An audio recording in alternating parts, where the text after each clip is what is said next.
여러분, 이제 오늘의 마지막 연사를 모셔보도록 하겠습니다. 아발란체의 헤드 오브 아시아이신 윌스노우 님께서요, The Era of Adoption을 주제로 발표를 해 주시도록 하겠습니다. 무대 위로 모셔볼게요.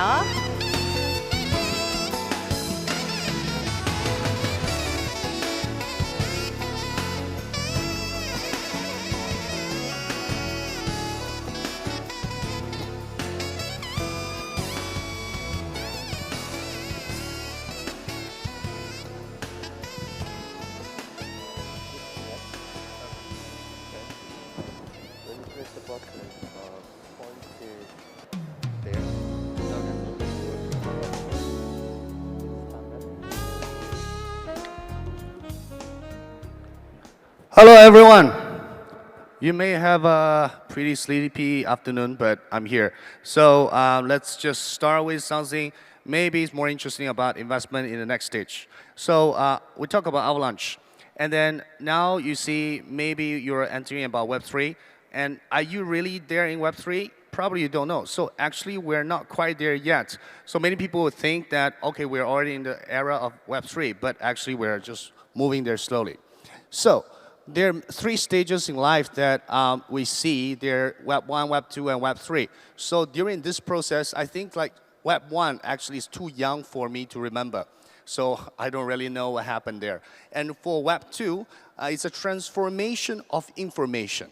So basically your data is transforming around and your information is transferring around, but it's not asset. So the stage 3 is about transformation of assets. So the transformation of assets really make the Web3 different. So you own your data, you own your assets, and then you can take action of it. So that's the very important thing about Web3. So where are we now? So there are many stages you don't know where we're now because you need to clearly know the position you are, then you will know where we're heading to. So if we look back at history, so from 2015 to 2018, is an invention of smart contracts. So Ethereum started, so they want to do smart contract, programmable items on on blockchain. And then from 2018 to 2020, so it's a stage of building layer ones because we don't even have a ground. So what is layer one? When you're building layer one, it's just like you're building a new city. You're building in Busan. So the city is empty, it's only jungle. So we transform from jungle trying to be a city, but we have the concrete land building on top. So that is the first stage of layer one. And from 2020 to 2022, is a sector formation and also building of applications. So if you imagine it's a new city, so there's no building on top, it's only the concrete floor. And then what's gonna happen is that you probably see now you have about 50 to about 100 applications on top of this platform. So then this is just start building off the layer ones, start building on the application on layer ones. But it's very, very early stage of a city. So then moving forward from 2022 to 2025, maybe we will be at a stage of adoption. So more application gonna build on top of each layer ones, and then we see a stage of Web 2.5, and there will be Web 2 company coming to Web 3. They're trying to build, but they're trying to learn. They're not so native. It takes time to adapt. So institutional come in. So these are the stages about Web 2.5 and also starting about transformation to Web 3. So then, this stage is about the Internet 2020. Very early, a lot of noise, a lot of opportunities. So these are the stage condition. Very early, very messy, and conceptually, so you hear a lot of words you probably don't know. You feel it's a good concept, but you don't have a concrete fundamentals. And then they have weak product, and it's very complicated to use, low traffic, and also risky. So these are the current stage you're at. That means it's the opportunity for you. So everyone here probably will be looking at why you look at blockchain, why you look at like Web3, is because you want to enter into a new opportunity. You probably want to earn more money. You want to capture a good position. You want to know where's the good timing. So if you are building a quality product, and also if you're bringing traffic to the stage, and also you have experience in user experience and also securities, all these things are very useful for this market. So these are the opportunity if you're fit into this criteria. And also at this moment, the pioneers are building the infra. Sorry, it's a little bit cough. The pioneer are building the infra, and Web 2 meets the Web 3. And what's gonna lead the adoption is a lot of about application. So then we see there are different kind of stages that we see. Native, so we see native Web3 project building. So they are more advanced. They already learn a lot of things. They probably come from 2016 to 2017, that time of age. And different sectors are forming. So DeFi, NFT, GameFi, SocialFi, Metaverse, these are forming into sectors. It's just like you have a city, so they are like area for banks, the area for entertainment, so they are sectors. And the institutions are coming. So enterprise also needs solutions. So institutions, more like financial institutions, different institutions, enterprise, like big companies, conglomerates, so they need different solutions. So they are looking at something which is maybe is consulting chain or private chain or subnet. These are solutions they needed. Okay, so then you'll be asking like what are the opportunities you'll be looking at? First, build. If you're good at building a new product, new asset, new IPs, and much more. So these are opportunities you can build. Adapt.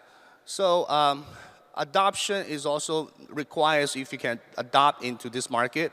So you need to adopt a new way of organization. So something like why now we have a DAO, and also new way of thinking. How do you understand the market? How do you understand the words?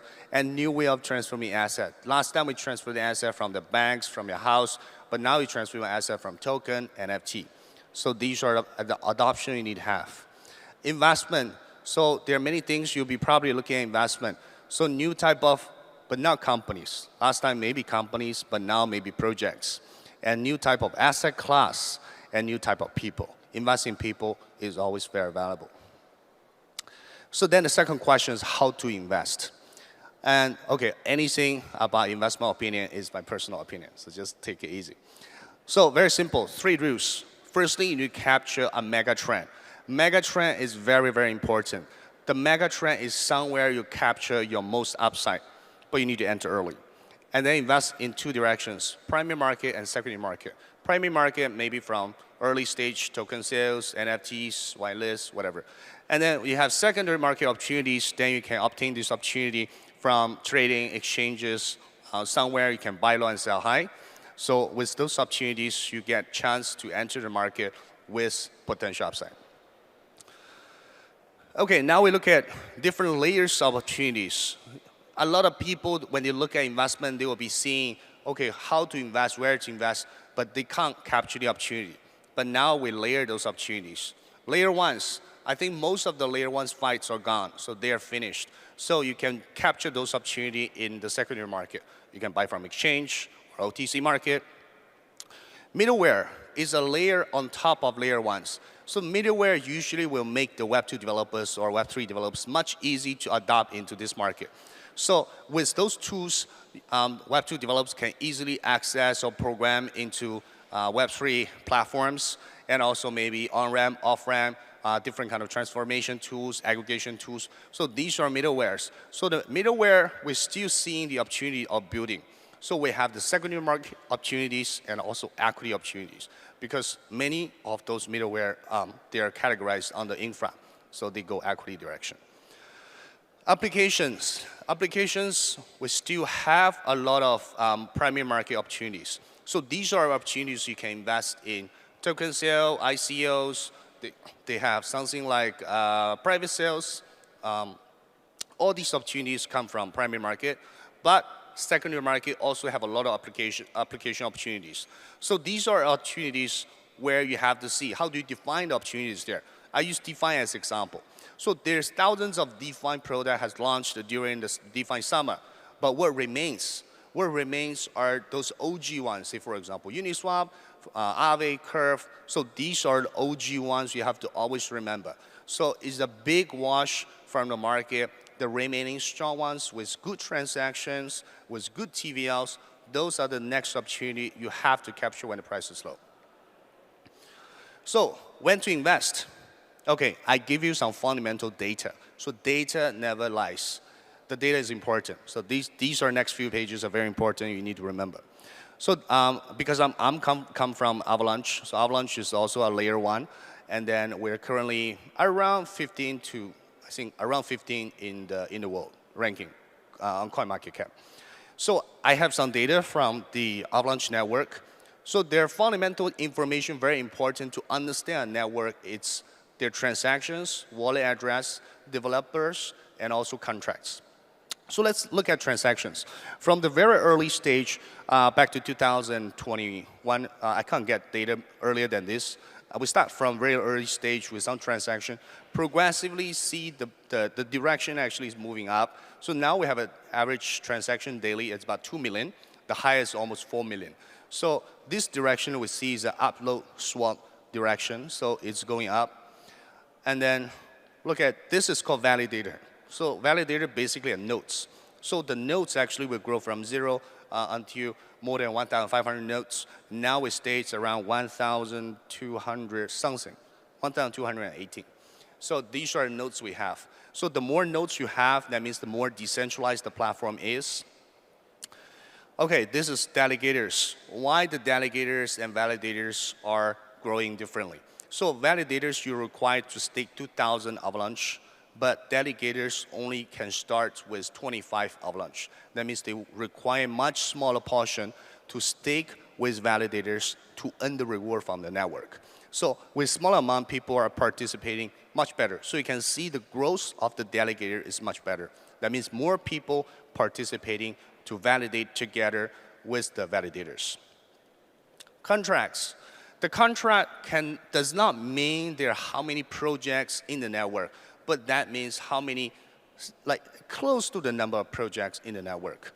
So this one you can see from the early stage growing until now almost about 250,000 contracts in the network. Is also a very consistent growth. That means there are more and more applications built on top. If you look at a city, you know there are more and more buildings, more and more companies are building in your city.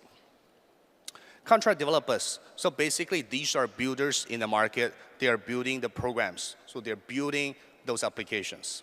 And these numbers also growing. That means more and more people are in the city. So they're building in this city. That means you have more business, more users. They are building with transactions. This whole city start working. So this is also growing.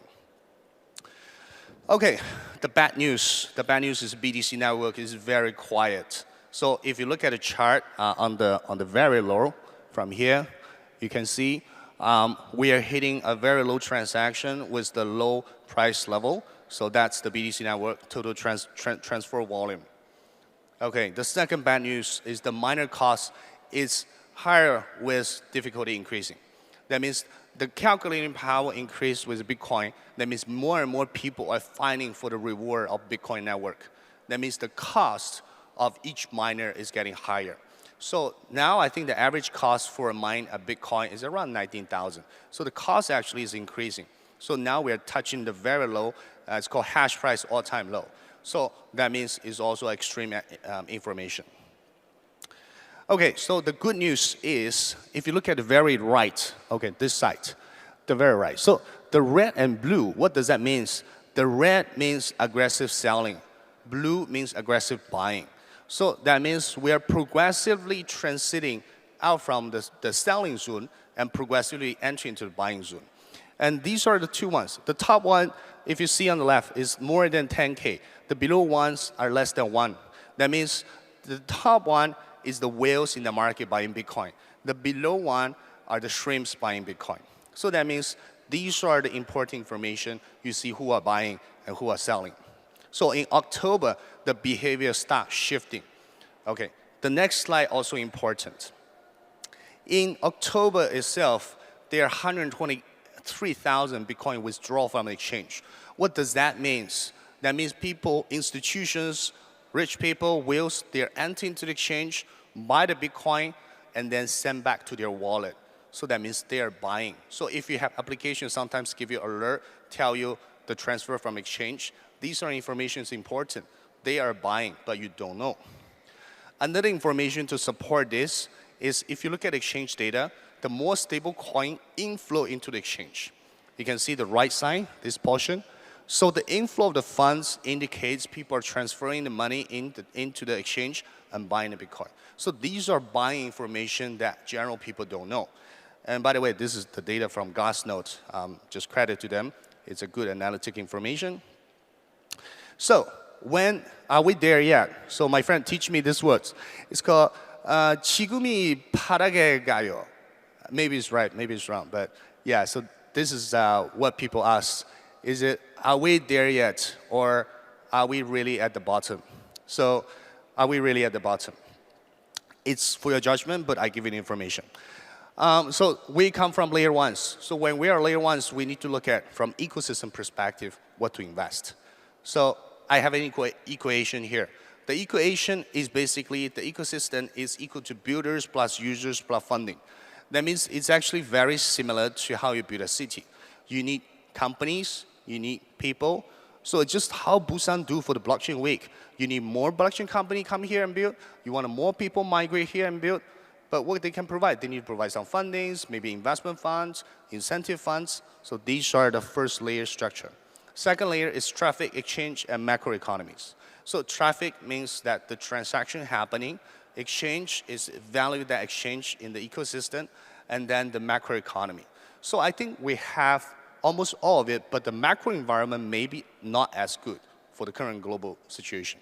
But the rest, I think we are quite positive there. So it's the same. If you imagine only the layer, this first line, if you look at it, you have people in the city, you have company in the city, but if there's no traffic exchange, it's just like COVID time. There's no people are moving in the country, moving in the city, moving in the globe, then the ecosystem dies. Everyone suffers. So we need the first layer, people and company, then the second layer, transactions. That will make the whole ecosystem move. So that's the fundamental. Yeah, so just like building a new city. And so that actually generates the utility value. So a lot of people will be asking like, oh, this is a utility token. They never get a sense. Why is utility token? Utility token means you have to use it. For an ecosystem, that means the ecosystem moving and running and generating, so the more utility value it derives. It's just like the public transportation, cars, taxis, everywhere. If you utilize it, it's not utilized. So that's the utility value. Okay, so we talk about all these. So these are so-called fundamentals. So fundamentals, we need project, we need community, we need incentive program, and transactions. So all these actually forming the fundamental of an ecosystem. Okay, then people will be asking, so since you're an ecosystem, what attracts you? What attracts us is very simple. We're a mainnet. It's just like, imagine Avalanche is a city, Polygon is a city, Solana is a city. So we're different cities. So it's just like people in Busan, people in Seoul, people in other cities. But when you're building a city, what do you like? Of course, I hope project can build natively in my city. So firstly, we like native project. Secondly, we like innovations. We don't just want people come here, it's like, I just want to copy. Copy and paste sometimes is not so sexy and attractive. And strong tech is important. We are an ecosystem, we're looking at very high quality projects. We don't just want a simple, easy copy version. So we want a high tech involved that actually will be more long lasting, that actually build up your competitive edge. So Busan, is it a new economy to invest? You should tell me. And that's why this is my first time to come. I enjoy the food here, I enjoy the people here, and that's the goal. So let me tell you about my company. So Avalanche actually is formed by Professor Gun. He is a Turkish, and so basically he's the godfather of Turkey blockchain. And then he moved to US from Washington U, Stanford, all the way to Cornell. So he became the Cornell professor. And Ted and Kevin are his students back then, and then PhD student. So Ted was the first author for Facebook Libra consensus stuff. And then Kevin's good at mathematics. So the early stage, basically, Professor Gwyn bring Ted and Kevin start Avalanche. The consensus itself is called Snowman. And John joined later. So he was from Harvard, Tiger Global, and then joined Avalanche after he got a couple of venture into startup. And people may ask, like, what is consensus? Probably you heard a lot about blockchain, but what is consensus? Consensus is just like, okay, we have maybe 20, 30 people in this place. But how do I pass one information, let everyone understand or remember this information is right? I tell you, okay, this is blue and red. If I tell you blue and red, maybe the information blue is right. So you will be receiving the information in the market. Maybe 70% people will say blue, and then another 30% people will see red. So this information always not aligned. So the avalanche consensus, how does it work is that basically we have a gossip system. So we'll ask this friend, it's like, oh, did James give you $100? Did James give Ryan $100? So I will randomly ask someone if that information is yes or no. So maybe I receive 85% of the data says yes. So then I will note down is yes. But when everyone are doing this, so we will cross-referencing this, that means the consensus is much faster. But what is really the consensus? If you can imagine, if it's like a car, so consensus basically is the engine. If you think it's a handphone, the consensus is just the chips, like A6 chips in your handphone. So these are the consensus. Consensus are the things, the engine that behind the blockchain to form the information to confirm into the one direction. So you can see from the left, and progressively the information confirm into one. So to agree with something become one, that's the consensus. And if we have the consensus very slow, so it's something that you experience in Ethereum. Maybe it takes like 30 minutes to make transfer when the market is busy, and then how does that make your transaction or confirmation faster? So then, because of avalanche consensus, we have the latest technology make it much faster. You can see from this test, our time to finality is less than 1 second. So that means you just send out the information, agreed, confirm, done. So that is very fast. Yeah, so just I mentioned. So our consensus is like V12 engine. So the differences you see, okay, I see so many different kind of network layer ones. They all have consensus. They say they are fast, but what's the difference? Okay, many other chains maybe they use is they have a V2 engine, but they become a turbo. So it's fast, but it's turbo. It's still V2 engine. But where we use is V12 engine. So the nature of it, it's very different. And we have 3 network currently, but the structure is like X, P, and C. So X chain is for asset creation and transfer. P chain is for platform and staking. C chain is for smart contract, EVM. And then, but people may confuse, like, how does the structure look like? Actually, the structure is more like parity chain. So just like the seeds there is one line, one line, one line. So each chain basically is a parity chain. So the parity chain actually eventually we're going to form is a subnet. So the subnet basically, we give you the engine, you can drive your own road. It's just like you have we provide the how do you call it? We provide you the engine. You can build different kind of handphones. You can have Xiaomi, Samsung, Huawei, whatever. So all the different handphones you can build on top is different, but the chips is the same. So we provide an engine for you. You can build your own network. So at the end, I mean, it's good to share with you those knowledge. And then market is volatile, and what we are looking for is something a more long-lasting building kind of things. So we believe the market is still at early stage. A lot of things to build, a lot of opportunity going to happen, and you have to be smart enough to build and learn and invest. So join us, join our Avalanche ecosystem, and welcome to Build on Avalanche. And if you have any question, you can just contact me. And then thank you, and thank you, Busan. So yeah, so this is our network, and also some of the network. Okay, thank you, everyone.